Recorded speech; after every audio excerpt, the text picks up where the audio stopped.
What is going on, everybody? Welcome back to the channel. After Sound here, bringing you Splinterlands content every single day. We also stream right here in this channel every Tuesday, Thursday, and Sunday morning, so come by and say hello.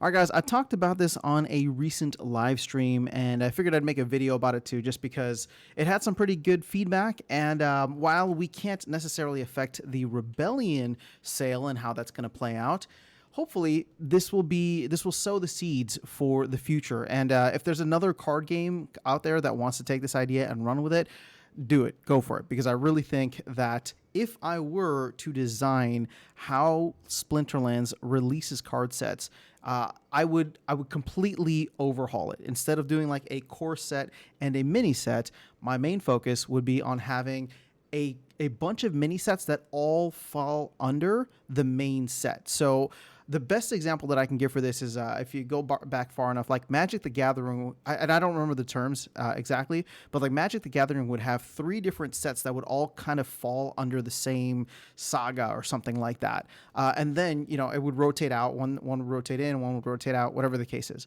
I'm saying for Splinterlands, you could still have, right, like the Chaos set and then the Rebellion set, but what would end up happening is that instead of there being a core, there would be Rebellion A, B, C, and D. And the way that I'm looking at this now is if you use Chaos Legion as a bit of a proxy here, you can see I've selected the core and Rift Watchers, and we have 145 cards. Now that doesn't include promos and all the other stuff or the rewards, but 145 cards that you can buy and open in packs.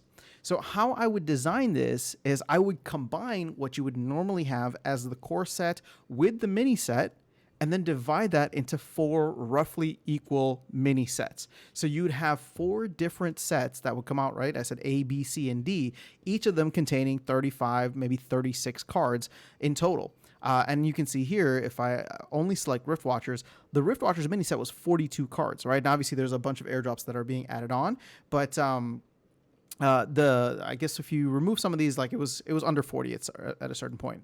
So what am I trying to get at here? The whole idea is that if you reduce it to mini sets, you can do much more frequent releases. So you could actually have them launch every 4 months. And the way that it would work, right, if you're looking at an 18-month time frame here, you would have the first one launch, let's say January of, let's say we were to do this now, right? So January of 2024, you'd be able to launch A.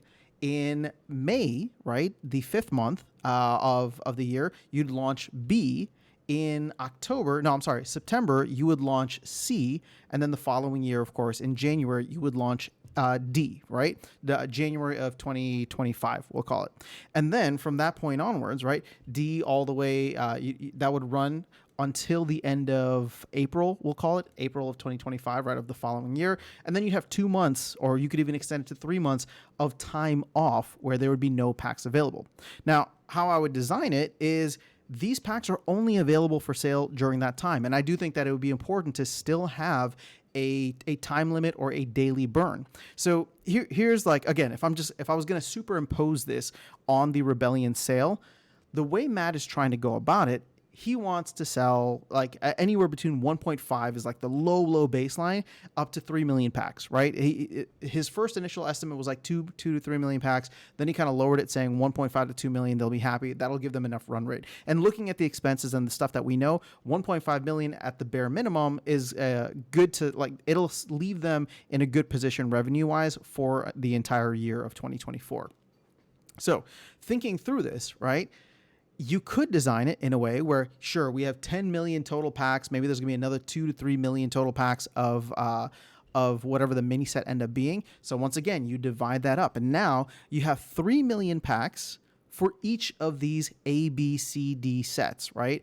And you would have a daily burn. You could have maybe a promo card assigned to each. The pre-sale wouldn't have to be this big hoopla the way that it is for us right now, right? Where there's a bunch of promos, there's titles, all these things.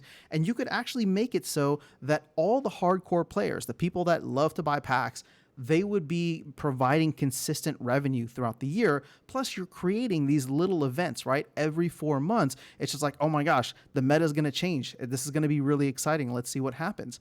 And so I was trying to give some like random examples on the stream earlier where it's like, sure, if you look at Chaos Legion, for example, like Imagine, let's just look. And again, I'm still struggling, so I'm going to try and give maybe the same example that I did earlier. But let's say certain cards didn't come out together, meaning that there might be certain combos out there that you weren't really thinking about. So what if, for example, like Demon Shark and Deep Lurker weren't part of the same set? Maybe Demon Shark was in set A and Deep Lurker was in set C. Well, all of a sudden the meta changes when set C comes out, because it's just like, oh, they went really heavy on all of the melee monsters or melee units within this, and all at that point the meta would change.